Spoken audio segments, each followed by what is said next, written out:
حضرت عمر رضی اللہ تعالی عنہ جا رہے تھے نا، رات کو پہرے پہ کھڑے تھے، تو ایک گھر سے ایک خاتون اپنی بیٹی کو کہہ رہی تھی دودھ میں پانی ڈال لو، تو بیٹی بولی امیر المومنین نے منع کیا ہے، تو کہا امیر المومنین کب دیکھ رہے ہیں؟ تو بیٹی بولی امیر المومنین نہیں دیکھ رہے، ان کا رب تو دیکھ رہا ہے۔ حضرت عمر دروازے پہ نشان لگایا تو آ گئے، دن کے اجالے میں پھر اس گھر کے دروازے پہ گئے اور صاحب خانہ سے کہا کہ اپنی بیٹی کا رشتہ میرے بیٹے کے لیے دے دو۔ امیر المومنین سوالی بن کے کھڑا ہے اس گھر میں، کہا اس بیٹی کا رشتہ مجھے دے دو۔ ان کو اور کیا چاہیے تھا؟ امیر المومنین کے بیٹے کے لیے رشتہ قبول کر لیا گیا۔ پھر اللہ تعالیٰ جل شانہ ان کو ایک بیٹی دی، اس بیٹی سے اللہ نے ایک بیٹا انہیں دیا، اس بیٹے کا نام حضرت عمر بن عبدالعزیز ہے۔ تو جب مائیں اللہ سے ڈرنے والی ہوں، تنہائی میں ڈرنے والی ہوں، تو پھر اولادیں ایسی ہوتی ہیں۔ اپنی اولادوں کی تربیت کرو، جب بچے چھوٹے ہی ہوں تو ان کے تصور میں یہ بات اچھی طرح سے راسخ کر دو کہ اللہ دیکھ رہا ہے۔ پھر وہ کبھی رشوت نہیں لیں گے کہ اللہ دیکھ رہا ہے، اور وہ کبھی خیانت نہیں کریں گے کہ اللہ دیکھ رہا ہے، وہ کبھی ملک کے راز کو نہیں بیچیں گے کہ اللہ دیکھ رہا ہے، وہ جو ہے وہ بد نگاہی نہیں کریں گے کہ اللہ دیکھ رہا ہے۔ جہاں کوئی کیمرہ نہیں پہنچتا، جہاں سیکورٹی نہیں پہنچتی، جہاں کوئی ایجنسی نہیں پہنچتی، وہاں یہ عقیدہ پہنچتا ہے کہ میرا اللہ مجھے دیکھ رہا ہے۔ تو یقین کی یہ دولت زندگی کا نور ہے، زندگی کا جمال ہے، اور ماہ سیام میں اللہ تعالیٰ اس عقیدے کو روحوں میں اتار دیتا ہے اور باطن میں جذب کر دیتا ہے۔ تو اس کو اپنے اندر اچھی طرح سے ہم اتار کر کے اپنی زندگی میں چراغاں کر سکتے ہیں اور اندھیرے دور کر سکتے ہیں۔ یہ تیقن کہ میرا اللہ مجھے دیکھ رہا ہے، میں اپنے رب کی نگاہوں میں ہوں۔ ارا زبیباً نملۃ سودا، کالی رات کے اندھیرے میں کالے پہاڑوں کی کوکھ میں گہرا غار ہے، اس غار میں چیونٹیوں کا سوراخ ہے، اس میں جب چیونٹی چلتی ہے اور وہ بھی سیاہ رنگ کی ہے، رات کی بھی سیاہی ہے، پتھر بھی کالا ہے اور چیونٹی بھی کالے رنگ کی، سینہ سنگ پر اس چیونٹی کے چلنے کی وجہ سے ایک وہمی اور گمانی لکیر بنتی ہے جس کو خوردبین سے دیکھنا بھی ممکن نہیں۔ تمہارا رب اس کو یوں دیکھتا ہے جس طرح دیوار چین کو دیکھتا ہے۔ تو کیا ذہن اور دماغ کی سکرین پہ آنے والے خیالات سے وہ غافل ہو سکتا ہے؟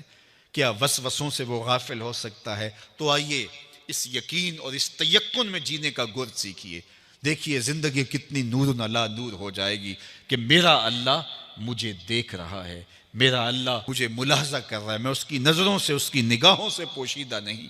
تو یہ عقیدہ ماہ سیام میں ہمیں نصیب ہوتا ہے۔ اور اگر ہم نے ماہ سیام کے دامن سے یہ سب کچھ نہیں سیکھا اور پورا مہینہ بھوک کاٹی، پیاس کاٹی اور مہینہ گزار دیا، اور عید کے دن وہیں کھڑے تھے جو ہم 29 شعبان کو جہاں کھڑے تھے، تو پھر ہم نے رمضان کی برکت کیا پائی؟ میرے حضور نے ممبر کی تینوں سیڑھیوں پہ قدم رکھتے ہوئے آمین آمین پکارا تھا، تو صحابہ نے پوچھا حضور یہ عجیب ماجرا ہم نے دیکھا ہے، کوئی دعا مانگنے والا نہیں تھا اور آپ نے آمین کہا، پھر دوسری سیڑھی پہ رکھا قدم، پھر آمین کہا، پھر تیسری سیڑھی پہ قدم رکھا تو آمین کہا۔ فرمایا میں نے پہلی سیڑھی پہ قدم رکھا تو جبریل حاضر ہوئے اور انہوں نے کہا اس شخص کی ناک خاک آلود ہو جس نے ماہ سیام رمضان المبارک کو پایا اور اپنی بخشش نہ کروا سکا۔ تو میں نے اس پہ آمین کہا کہ ماہ سیام ملے، رحمتوں کی برکھا برستی ہو، جنت کے 8 دروازے کھلے ہو، جہنم کے در بند کر دیے گئے ہوں، ایک نفل کا ثواب فرض کے برابر ہو، فرض کا ثواب 70 فرضوں کے برابر ہو، رحمتوں کی برکھا ہو اور بندہ اپنی بخشش بھی نہ کرا سکے، تو کہا اس شخص کی ناک خاک آلود ہو۔ تو حضور نے اس پہ آمین کہا۔ تو اتنے پیارے موسم کو جو ضائع کر دے، ایسی حسین رت کو جو ضائع کر دے، اس کے لیے وعید بھی کتنی سخت ہے۔ کہا دوسری سیڑھی پہ قدم رکھا تو جبریل آئے اور کہا اس شخص کی ناک خاک آلود ہو جو والدین کو بڑھاپے میں پائے اور خدمت کر کے جنتی نہ ہو سکے۔ ممبر کی تیسری سیڑھی پہ قدم رکھا تو جبریل آئے، انہوں نے کہا اس شخص کی ناک خاک آلود ہو جس کے سامنے آپ کا ذکر کیا جائے اور وہ آپ پہ درود نہ پڑے۔ اللہ اکبر۔ رسول رحمت کا نام آئے تو درود و سلام پیش کرو، ان کا ذکر آئے تو تمہاری روحیں بھی درود پڑھیں، تمہاری زبانیں بھی درود پڑھیں۔ اللہم صلی علی سیدنا و مولانا محمد معدن الجود والکرم۔ ان کا ذکر روحوں کی غذا ہے، ان کا ذکر دل کا قرار ہے، تو ان کے تذکرے کی خوشبو سے اپنے ماحول کو معطر رکھو۔ وہ جوان جو ہی پروان چڑھا ان فوان شباب آیا، تو اس کی پیشانی سجدے کے تقدس سے مالا مال ہو گئی، اس کی آنکھوں میں حیا اور شرم کے پہرے آ گئے، اس کے خیالوں میں پاکیزگی آ گئی، اس کی زندگی کے شب و روز نیکی کے ماحول میں بسر ہونے لگے، اس کی راتیں ذکر الہی میں، تلاوت کلام مجید میں، اور دن یاد الہی میں روزے سے گزرنے لگے۔ وہ جوان جس کی جوانی اللہ کی عبادت میں گزری، کیونکہ جوانی اگر عبادت میں گزر گئی تو بڑھاپا تو پر نور ہے ہی ہے۔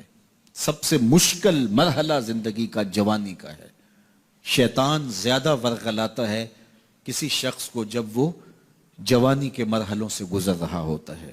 تو جس کی جوانی خیریت کے ساتھ گزر گئی اور اس نے اپنی جوانی کے تقدس کو محفوظ رکھ کے منزل تک پہنچا لیا، اپنی عصمت کے جوہر کی حفاظت کی، اپنی آبرو کو لٹنے نہیں دیا، اپنی آنکھوں کی شرم و حیا پر پہرے بٹھائے اور آنکھ کو برباد نہیں ہونے دیا، اور اپنی زندگی کے تقدس کا پہرا دیا، تو جو جوان اپنی جوانی کو خیریت کے ساتھ گزار گیا۔ کسی نے کہا تھا نا، کتاب زیست کا ایک اور باب ختم ہوا، شباب ختم ہوا، ایک عذاب ختم ہوا۔ تو جوانی جس کی منزل تک پہنچ گئی خیریت کے ساتھ، عافیت کے سائے میں۔ مشکل تو بڑا ہے جوانی کو منزل تک لے جانا، خیریت کے ساتھ، داغدار نہ ہونے دینا، جوانی کے تقدس کو رسوا نہ ہونے دینا، عصمت کے جوہر پہ کالک نہ لگنے دینا، خواہشات کو غالب نہ آنے دینا۔ آسان کام تو نہیں ہے، مشکل کام ہے، لیکن اگر کوئی مشکل کاٹ گیا، جوانی کے تھوڑے سے ایام میں گزار گیا۔ اللہ اکبر۔ حضرت شیخ ختلی کہتے ہیں، داتا گنج بخش علی حجویری علیہ رحمہ کے مرشد ہیں، الدنیا یوم ولنا فیہا صوم۔ وہ کہتے ہیں دنیا ایک دن ہے، ہم روزہ رکھ کے گزار رہے ہیں۔ تو روزہ رکھ کے سارا دن گزر ہی جاتا ہے، دوپہر بھی آتی ہے گزر جاتی ہے، اور عصر کا وقت بھی آتا ہے گزر جاتا ہے، کھانے کا وقت بھی آتا ہے، چائے کا وقت بھی آتا ہے، سب کچھ ہوتا ہے، لیکن گزر جاتا ہے، افطار تک بندہ پہنچ جاتا ہے۔ جس نے زندگی روزے کی طرح گزار دی، جس نے جوانی روزہ رکھ کے گزار دی، خواہشات کو بے قابو نہیں ہونے دیا، مشکل کام تھا لیکن اس نے مشکل کام کر دکھایا۔ اجر کتنا بڑا ہے، سنیے اللہ کے محبوب کی زبان سے سنیے۔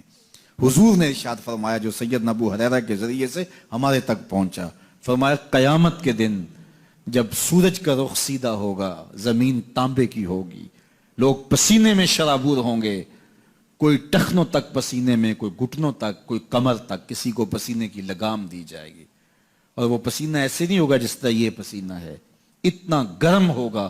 ابن رجب حنبلی کہتے ہیں اس پسینے کا ایک قطرہ اگر احد پہاڑ پہ ڈال دیا جائے تو وہ پگھل جائے، اتنا گرم ہوگا، بدبودار اتنا ہوگا، ایک قطرہ دنیا پہ ڈال دیا جائے، انسان کیا جانوروں کے دماغ بھی پھٹ جائیں، اس پسینے میں لوگ شرابور ہوں گے۔ لیکن جس نے اپنی جوانی کو عافیت سے گزارا ہوگا، کل قیامت کے دن جب کوئی سایہ نہیں ہوگا، اللہ اس جوان پر اپنے عرش کا ٹھنڈا سایہ عطا فرمائے۔